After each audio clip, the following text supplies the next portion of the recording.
question I've been getting asked a lot lately is, why did I decide to write a book?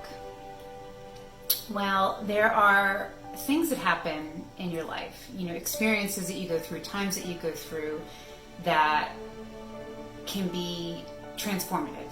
You have something happen that really changes not necessarily who you are, but how you see the world and what you believe and what you want to do with the time that you have left. And my husband's illness was one of those experiences for me. It changed everything.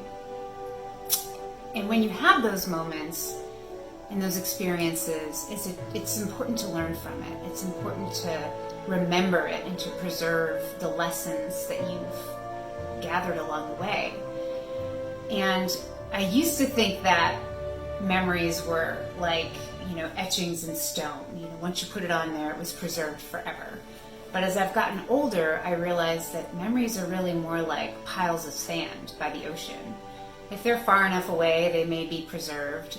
But the things that are close to the water are going to get remodeled, torn down, replaced with new piles of sand.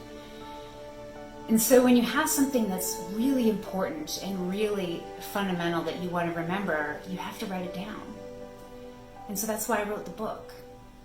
I wrote the book because I couldn't not write it.